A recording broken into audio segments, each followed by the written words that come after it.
Bonjour, je m'appelle Océane, j'ai 22 ans et je suis en théologie actuellement à Lausanne et je fais des études pour devenir pasteur.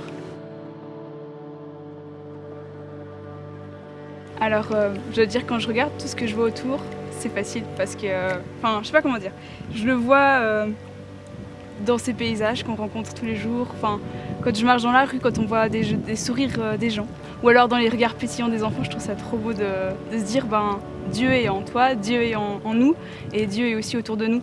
Il y a aussi, quand on chante à l'église, ou quand on chante lors des soirées de louanges, puis qu'on est là avec les mains et qu'on reçoit une sorte de bénédiction qui est tellement belle, et aussi, je dois dire, la parole de Dieu, dans la Bible. Ça, je pense que c'est la source, l'élément essentiel aussi pour comprendre qu'est-ce que Jésus veut nous dire, et puis on peut lire son enseignement, et après pouvoir le mettre en action, et ça, je trouve ça juste magnifique. Oui, il y a plein d'expériences, mais si je dois penser à une, c'est un peu la première expérience qui m'a permis de vouloir continuer à apprendre, à connaître plus Dieu, à connaître plus Jésus, sa parole. C'était en 2014, lors d'un camp chrétien, un camp de musique, et je connaissais pas du tout ce domaine, je connaissais pas du tout la louange, je connaissais rien du tout, j'étais novice là-dedans. Et puis un soir, le premier soir, on s'est mis à chanter. Je connaissais pas les paroles, mais je sais pas, il y a eu quelque chose ce soir-là. Même si je connaissais pas les paroles, je me suis mise à chanter. On s'est tous mis à chanter, à lever les mains, et puis d'un coup, je me suis mise à pleurer. Mais c'était pas des larmes de tristesse, c'était plutôt des larmes de joie, comme si en fait c'était tellement beau que ça donnait envie de pleurer. Et là, à ce moment-là, je me suis dit waouh, Dieu est grand, et j'ai trop envie de continuer avec lui durant ma vie. Et du coup, l'année d'après, j'étais tellement contente que j'ai refait le camp, et puis chaque année j'essaie de revivre ces moments magiques qu'on retrouve dans la louange, que ce soit à l'église ou alors lors de rencontres de jeunes. Je trouve ça tellement beau et puissant.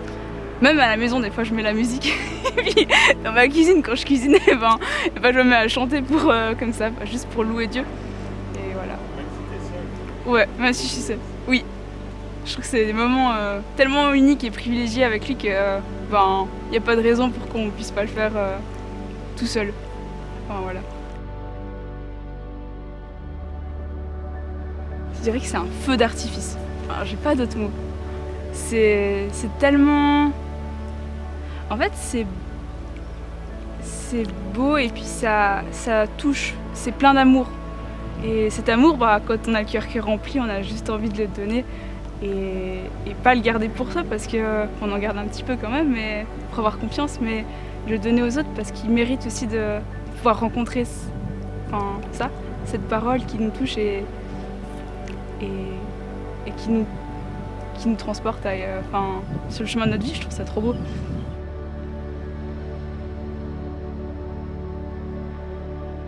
Je pense que chacun le vit différemment. Par exemple, moi, c'est mon moyen à moi pour rencontrer Dieu, pour ressentir sa présence, mais peut-être que quelqu'un d'autre, il s'assiera là sur le bord du lac, et puis d'un coup il sera prise. Je pense que ça dépend de chacun, comment est-ce que Dieu a envie de venir te toucher là maintenant dans ta vie, et puis quelque chose qui te ressemble peut-être. Ça sera peut-être dans la lecture, ou alors dans la chanson, ou alors n'importe dans l'art. Je pense que c'est tellement différent pour chacun, parce que Dieu il connaît chacun d'entre nous personnellement, et puis il s'intéresse à nous dans ce qu'on aime, et donc ça paraît paradoxal si d'un coup pourquoi pas, après il est surprenant, hein, ça je dis pas, il a plein de surprises, mais si d'un coup je sais pas, je suis quelqu'un qui n'aime pas du tout la musique, puis d'un coup je me sens transportée à ce moment-là, peut-être ça me correspondrait moins, mais il me connaît mieux que toute personne, alors du coup The beauty and the grace. Nothing we would change at all. A feeling that is deeper than the ocean, raging to the sound of us. The whisper